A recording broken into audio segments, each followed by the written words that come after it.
Today happens to be the full moon, so it's no coincidence that I'm out here harvesting the chickweed and the nettles, and I'm going to be taking in some, you can hear this amazing bee, comfrey, to make infused oils, and also using the chickweed, the nettles, the cleavers for my spring juice. So yeah, I just have my trusty basket and a pair of scissors. Obviously I would do this with two hands, but I tend to snip them and get the chickweed before, if you can, the flowers are open. Doesn't matter if the flowers are open, you can also harvest by hand and just pinch them and just take enough for what you need. So I've got a nice patch here.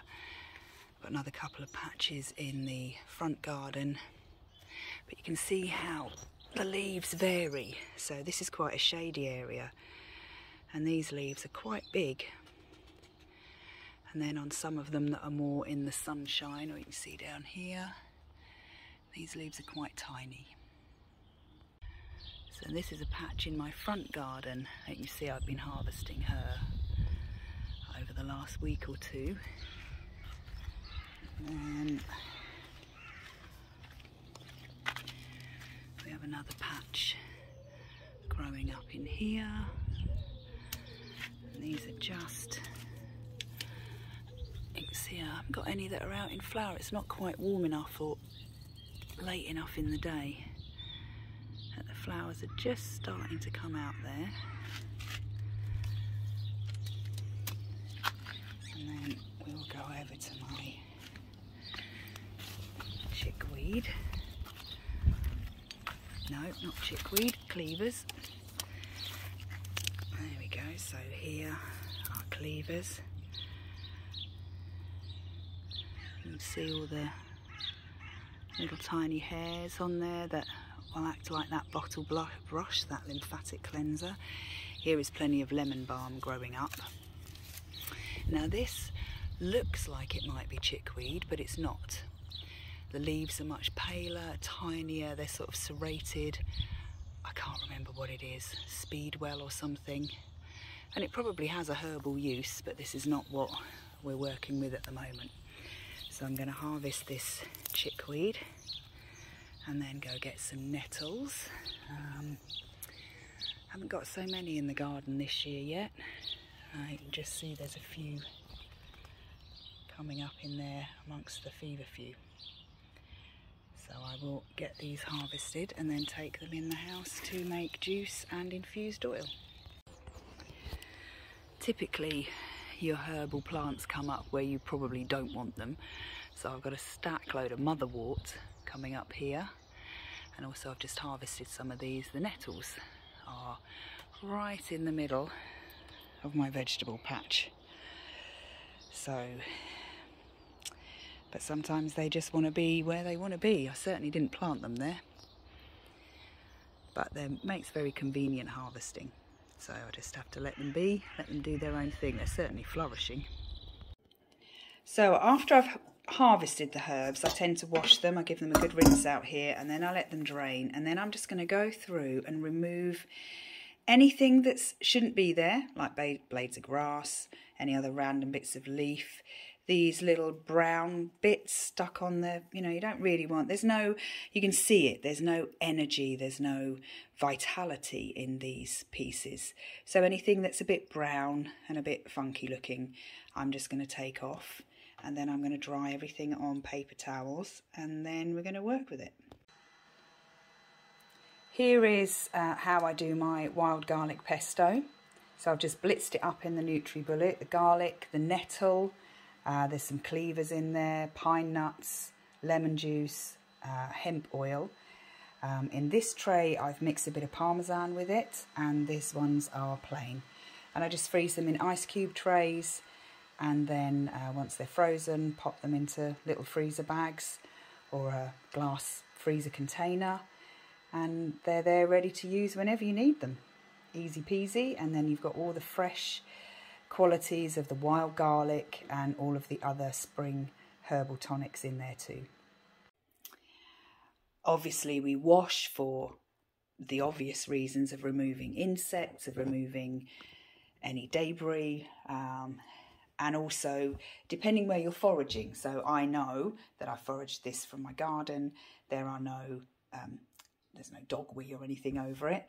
You always want to try and forage away from any areas that are obvious dog walking areas. So washing will be the first thing I do. If I'm juicing, then I'm not going to bother drying. But if I'm using the herbs for infused oils, when you're using fresh plant matter, you want it to be as dry as possible because you don't want moisture. Moisture in your infused oils is going to create mould, which is why I always use sterilised glass jars. And then here we have them, sterilising in the Milton fluid. And then I will use a fabric instead of a jar. I'm not going to use those lids. I will place a piece of fabric and an elastic band over the top, and that allows air and moisture to escape. So here they all are, drying under and on their paper towels. You could dry them out on a herb dryer. I just haven't brought mine in from the its storage space yet. So I'm just going to go off and have a little walk. And by the time I get back, they should be dried enough to work with. I've got my oils here ready to infuse them in. Having a lot of trouble at the moment getting hold of hemp. Hemp is my oil of choice, but grapeseed, olive, almond, you know, sunflower oil is kind of like my second. Sunflower and grapeseed are my second go-tos. They're all very hypoallergenic. I try and avoid nut oils just because so many people have nut allergies. So almond oil, although it is a very useful and popular oil, I don't use a lot of it. So yeah, I'll just leave these here, and the next time I come back, they should be all nicely dried. I don't want to over dry them because you lose a lot of these, you know, chickweed and cleavers wilt really quickly.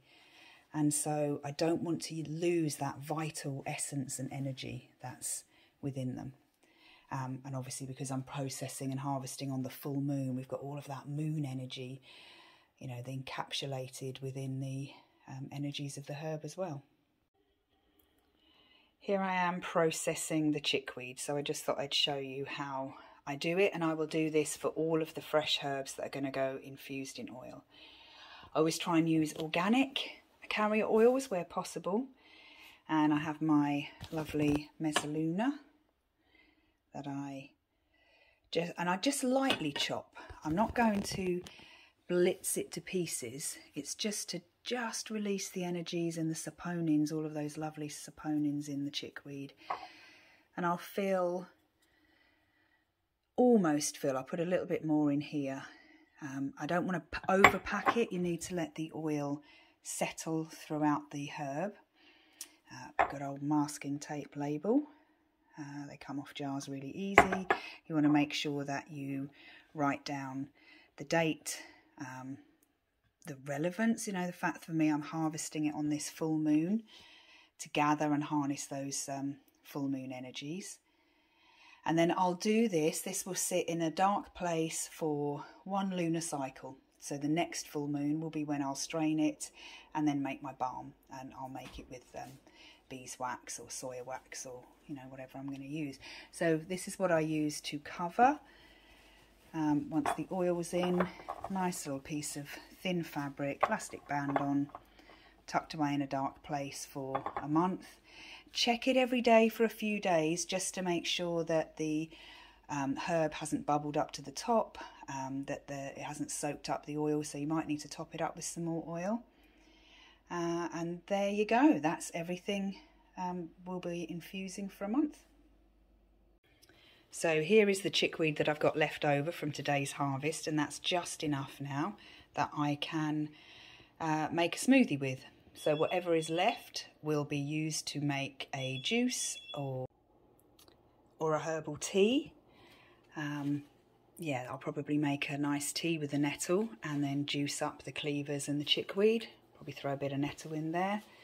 and I think I shall use all of the comfrey. I tend not to use comfrey internally. I will use all of that in the balm. So I hope you've enjoyed this little video on working with cleavers, chickweed, nettle and comfrey and making infused oils. On my blog, on my website, I've got much more in-depth detail on particularly nettle and some really lovely recipes that you can make. I think nettle soup is on there. Well worth a look and a make. And I look forward to connecting with you in the next video. Thank you for watching.